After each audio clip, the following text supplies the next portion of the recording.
Okay. My name is Alyssa Prettyman, and like many yoga teachers in the age of the coronavirus, I am going to be producing some online content. And before I go there, I just kind of wanted to support you with a couple quick videos. The first one is 5 steps to a successful home practice. When it comes to having a home practice, there are many challenges and barriers that can seem overwhelming, but I am here to tell you that you have exactly what you need to overcome these barriers. So, step 1 is discipline. Sorry, but you kind of got to get over some of these excuses like you don't have the perfect studio space.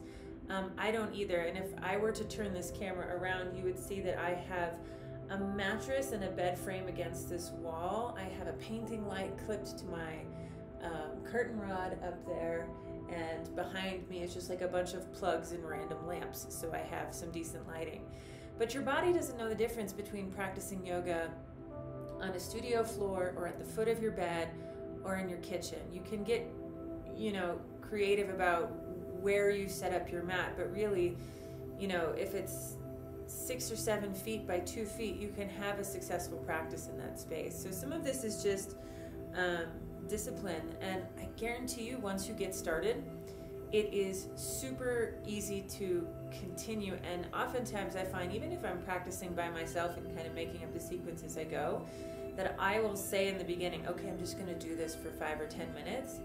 Fast forward 20, 25 minutes later, and it just starts to feel a little bit more natural and intuitive and good. You kind of get over that initial resistance once you start going. So step 1 is discipline.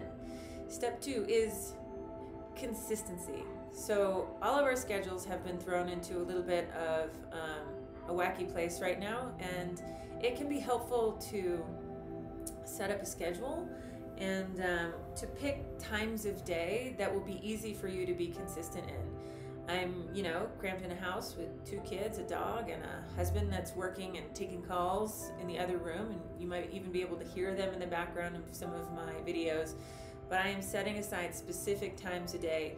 Wake up, shower, get ready, do breakfast, come in, plan a video, shoot a video. And so whatever your life looks like right now, try to figure out what you can be consistent with, even if it's only 2 or 3 times a week. And maybe make an appointment with yourself, or put it on your calendar, put it on your Google Calendar. And if you miss an appointment, reschedule with yourself so that you can be consistent. Because it might take a week or 2 to get comfortable with the idea and the vibe of a home practice, but once you get going, again, it's really easy to continue. Surrender. This is great because my 6-year-old is knocking at the door in snow pants right now. So it's not going to be perfect, and you aren't going to have everything you need. You may not have a yoga mat even. You may not have blocks or a bolster, and I'm going to make a separate video about props specifically, but you just kind of have to be okay with the fact that it's not going to be perfect.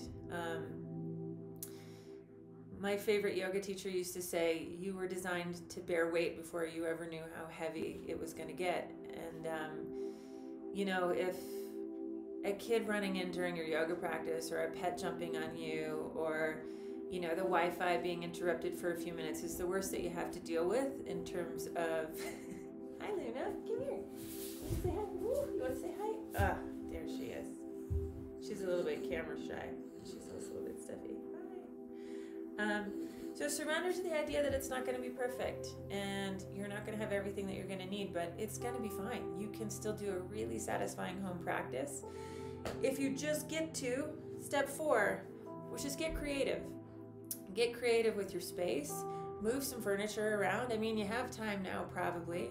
And maybe I brought some flowers in from my fireplace because I thought it would be interesting and give the place a cute vibe. You can also get creative with the style of yoga that you practice. A lot of us are kind of in a small space, some of us with people, some of us not. And I teach a lot of vinyasa, so I know a lot of people use vinyasa to get their day going and keep their energy high profile all day long. Maybe not while you're stuck inside a house.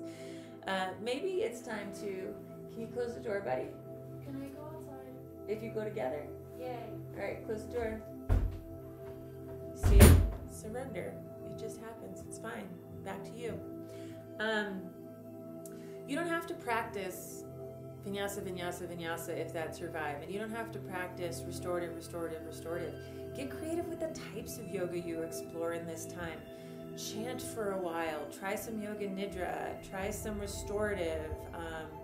Try chair yoga. Try different things if you don't usually, because you may find that in a time when you're kind of confused and uncomfortable, that yoga has a lot of other stuff to give you that you may not even realize. You may have consumed a type of yoga that was great with your fast-paced life or with the life that you needed to be more mellow.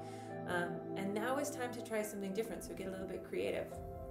The last part, especially if you are in a place where you have a lot of other people, is communication. So, and this is communication is going to be helpful with a lot of things moving forward, but just saying to people, okay, listen, I'm going to go in the other room. I'm going to teach a yoga class. I'm going to take a yoga class. I need 20 minutes. I need half an hour. And I need that half an hour, 3 times a week or 4 times a week. And then tell me what you need. And work with each other so that you can have the space you need for the times that you need it, so that you can do the things that charge your batteries and make you feel okay up here and in here. Tell yourself. So if you are a little bit more isolated and don't have a lot of people around you right now, go back to discipline and consistency. Make an appointment with yourself. Communicate with yourself. Tell yourself that you're going to do it. And again, if you miss the appointment with yourself, reschedule the appointment with yourself. So those are the 5 top tips for successful home practice. 1, get disciplined. Look at the excuses that you're making and ask yourself if they're really valid excuses, or if you just need to kind of move on from these things. Consistency, set up a schedule. Surrender, let go of the things you can't control. You will be interrupted, it's okay.